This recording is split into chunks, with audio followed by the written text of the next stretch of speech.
सभी भाई बहनों का एक बार फिर से प्रभु यीशु मसीह में मैं सबका अभिवादन करता हूँ। परमेश्वर ने एक बार फिर से मुझे एक अच्छे लोकेशन में जगह में पहुँचाया है, जो बड़ा खूबसूरत जगह है ये। और मैं प्रभु से प्रार्थना करने के लिए, बातचीत करने के लिए आया हूँ। तो प्रभु ने मेरे मन में इस बात को डाला कि मैं सभी दर्शक भाई बहनों के लिए एक अपना वीडियो बना के डालूं गवाही के रूप में। मैं आज अपना एक गवाही देना चाहता हूं, जो मेरे साथ घटना हुआ है उस घटना को वीडियो के माध्यम से मैं देना चाहता हूं।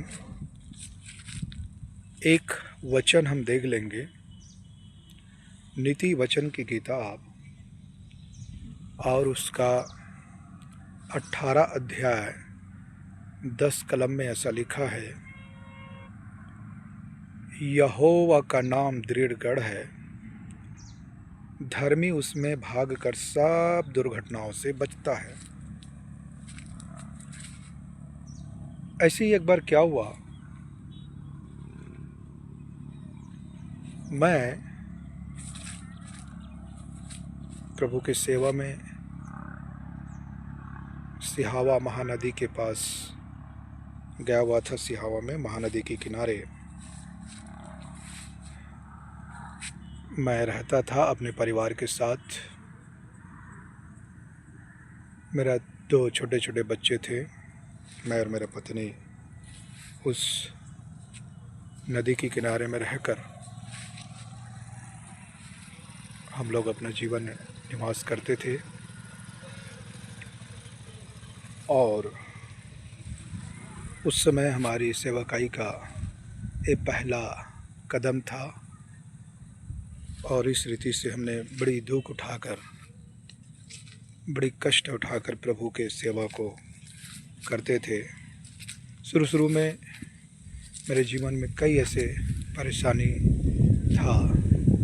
उस समय में हमारे पास अच्छा से कपड़ा नहीं था पहनने के लिए, खाने के लिए कोई अच्छे से बर्तन नहीं था। मुझे याद है हम जो खाना खाते थे, केरा के पत्ता में हम लोग खाना खाते थे।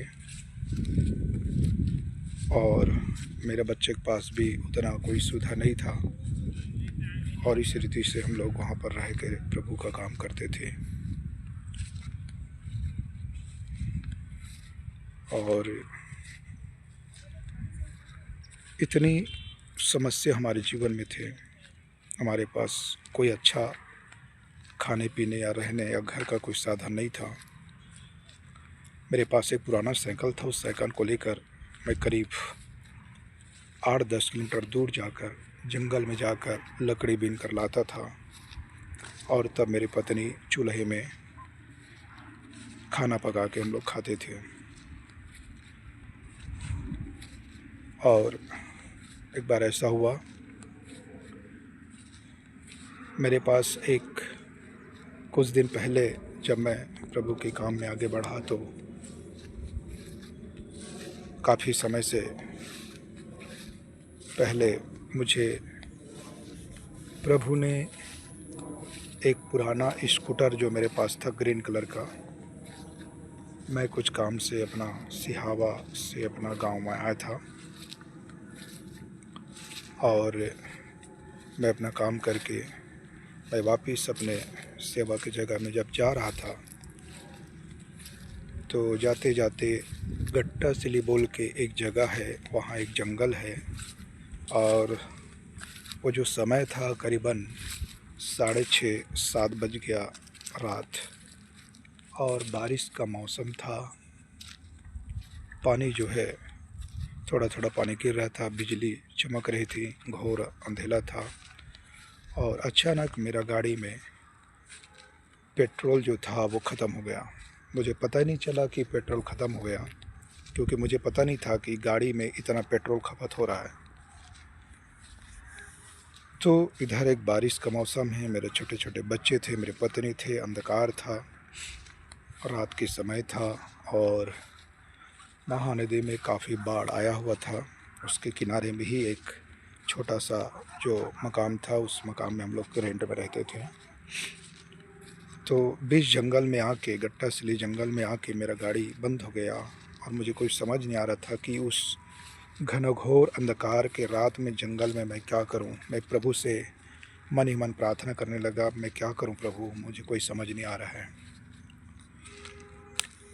और मैं अपनी बुद्धि से ऐसा सोचने लगा, यदि मेरे पास जाने के लिए कोई साधन नहीं होगा, कोई गाड़ी की व्यवस्था नहीं होगा, तो एक बड़ा सा पेड़ होगा, बहुत लंबा पेड़, उसमें चढ़ जाऊंगा और मेरा अपना शर्ट उतार के उस कपड़े से उस पेड़ में और अपने आप को बांध लूँगा शर्ट से। कहीं रात में यदि मुझे नींद आए तो मैं गिर ना पड़ूँ या मुझे जानवर किसी रीति से हानि ना पहुँचाए, ऐसा मैं अपने बुद्धि से सोच रहा था। और एक तरफ मैं प्रभु से प्रार्थना भी कर रहा था कि प्रभु मैं क्या करूं, मुझे कुछ समझ नहीं आ रहा है। तो मैं प्रार्थना कर ही रहा था। लोग बताते हैं कि वो रास्ते में 5:30-6 बजे पूरे आवागमन जो है बंद हो जाता है, कोई गाड़ी नहीं चलता, कोई लोग आना जाना नहीं करते हैं। और मैं सुना हूँ कि वो जंगल में खतरनाक जानवर भी रहते हैं, जैसा शेर, भालू इत्यादि। तो एक तरफ से वो डर था मुझे, दूसरा तरफ मेरा सोच था कि मैं क्या करूं, मेरे पत्नी है, मेरे छोटे छोटे बच्चे हैं प्रभु, क्योंकि खाने के लिए हमारे पास उतना चावल दाल नहीं थे, ना ही पैसा थे। मेरा पत्नी मेरा इंतज़ार कर रहे थे, वो प्रार्थना कर रहे थे घर में बैठ के कि प्रभु आपके दास को किस रीति से वो आ जाए। पानी गिर रहा था, इतनी संकट, इतनी क्लेश में, इतने दर्द पीड़ा में मैं था वहाँ पर। लेकिन हम प्रार्थना कर ही रहे थे। अचानक एक सड़क में काम करने वाला जो डंपर होता है, टिप्पर, वो दो तीन चार भाई लोग उस ट्रक में था, टिप्पर में, और वो अचानक उस रास्ते में आ रहा था। लेकिन आने का चांस बहुत कम होता है, ऐसे लोग बोलते हैं, लेकिन वो आ रहा था। मैंने हाथ मारा, मेरी स्थिति को देखकर समझ गई कि ये भाई कुछ न कुछ ज़रूर तकलीफ़ में है, संकट में है। उसने मेरे परिस्थिति को जानकर, देखकर गाड़ी रोका और फिर मैं उस समय बैठ के अपना जगह पर आया और मैं अपने पूरे हाल उनको बताया। गाड़ी को उसी जंगल में रात को मैंने छोड़ दिया। थोड़ा दूर जंगल में, घना जंगल था, दूर में जाके मैंने उस गाड़ी को छोड़ दिया और सुबह आके किसी रीति से पेट्रोल पकड़ के आया और गाड़ी को पुनः में ले गया। मेरे प्रिय दोस्तों, प्रभु के लोगों, मेरे बताने का मतलब ये था, मेरा गवाही इसलिए मैं बताया कि परमेश्वर जो है कभी अनाथ नहीं छोड़ता। परमेश्वर अपने लोगों को भूलता नहीं है, जैसा मनुष्य भूल जाता है। इतने संकट में इस रात में, काली घटा में पानी गिर रहा था, जानवर का अलग डर, बिजली चमक रहा था, लेकिन प्रभु ने मेरे लिए उपाय किया, व्यवस्था किया। इसीलिए नीति वचन की किताब में और उसका 18 अध्याय के 10 पद में लिखा है, यहोवा का नाम दृढ़गढ़ है, धर्मी उसमें भाग कर सब दुर्घटनाओं से बचता है। कितना महान परमेश्वर है। आमीन।